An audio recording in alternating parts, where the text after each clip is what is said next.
Assalamualaikum warahmatullahi wabarakatuh. Berikutnya saya akan menjelaskan review artikel masih di Design Research, tapi yang ini adalah tipe Development Studies. Dan saya Jajang Firman, mari kita mulai review artikelnya.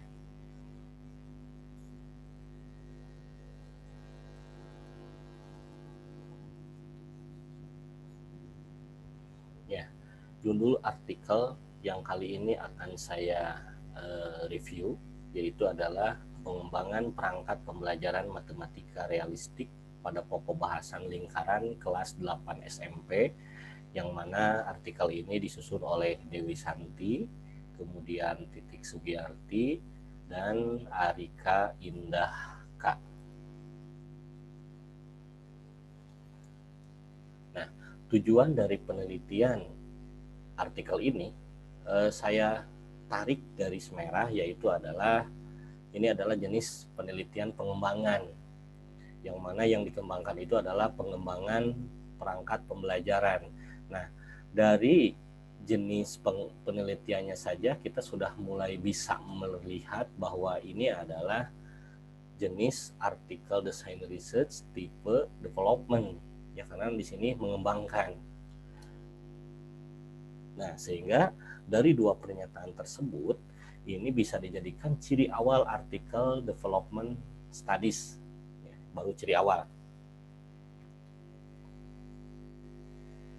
Oke, berikutnya adalah metode penelitiannya. Nah, kembali di metode penelitian pun saya tarik garis merah juga bahwa ada 4 tahapan dalam penelitian ini, mulai dari pendefinisian atau yang disebut define, kemudian tahap perancangan yang disebut design, kemudian tahap pengembangan yang disebut develop, kemudian tahap penyebaran yang disebut disseminate. Nah, tahap pendefinisian dan perancangan itu adalah bagian daripada tahapan preliminary design. Kemudian tahap pengembangan itu termasuk pada self evaluation, expert review, dan one to one serta small group and field test. Kemudian tahap penyebaran itu lanjutan tahapan. Nah, sehingga dari keempat tahapan ini kemudian dicocokkan dengan tahapan-tahapan development studies, sudah bisa dicap bahwa ini adalah jenis penelitian design research tipe development studies. Nah, lebih mendetailnya di kegiatan preliminary design atau yang disebut di sini tahap pendefinisian itu adalah menganalisis tujuan dan batasan materi. Kemudian kegiatan berikutnya merancang perangkat pembelajaran sehingga diperoleh prototipe. Nah, ini semakin memperkuat atau semakin memperjelas bahwa ini adalah jenis penelitian tipe development studies. Sehingga unsur preliminary design artikel development studies, ya. Jadi unsur-unsur yang muncul di sini ini adalah unsur artikel development studies.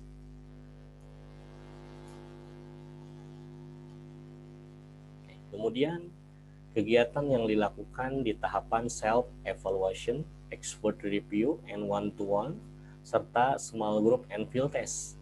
Nah, di tahap pengembangan yang disebut di sini itu ada kegiatan direvisi berdasarkan masukan dari para ahli, berarti masuk ke bagian expert review.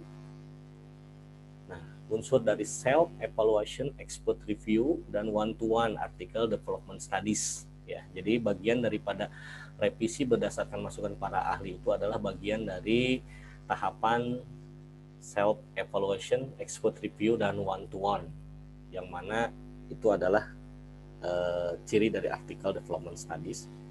Nah, namun kekurangannya di penelitian ini tidak ada masukan dari siswa. Jadi revisinya hanya berdasarkan revisi dari para ahli. Nah, kemudian berikutnya ada uji coba lapangan.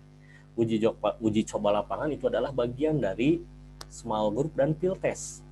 dari suatu artikel development studies. Nah, ini semakin mempertegas aja bahwa ini adalah jenis artikel development studies. Nah, cuman kekurangannya tidak ada tahapan atau tidak bertahap dari kelas kecil ke kelas besar dalam uji coba. Di sini langsung saja dilaksanakan uji coba lapangan.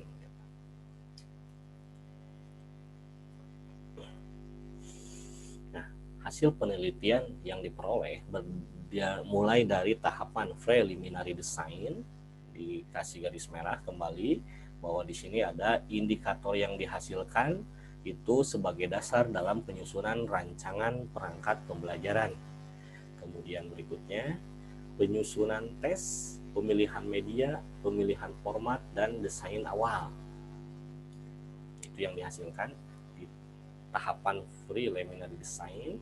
Kemudian hasil penelitian di self-evaluation, expert review, dan one-to-one, serta small group and field test. Yang pertama, buku siswa LKS dan THB dikatakan baik karena kevalidannya lebih dari 0,60. Berarti bisa disebutkan bahwa telah memenuhi kriteria kevalidan. Oke, lanjutannya 91,67% dengan kategori baik.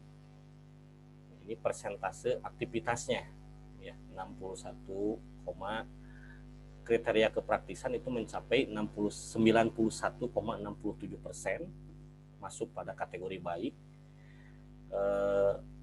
Kemudian pertemuan kedua itu mencapai 95,83% kepraktisannya, kategorinya naik menjadi sangat baik. Nah, sehingga bisa disimpulkan bahwa berdasarkan dua pertemuan ini telah memenuhi kriteria kepraktisan suatu perangkat pembelajaran yang telah disajikan. Oke, masih melanjutkan.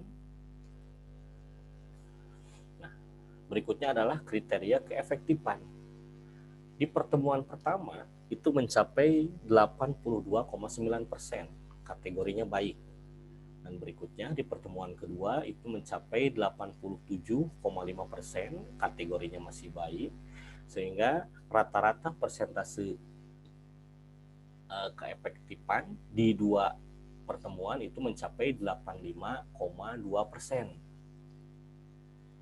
Nah, ketuntasan hasil belajar siswa itu mencapai 85,3% dari 35 siswa yang mengikuti tes.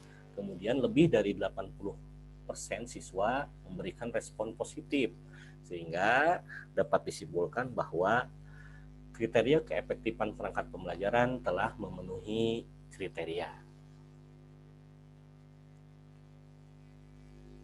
Nah, maka muncullah sebuah kesimpulan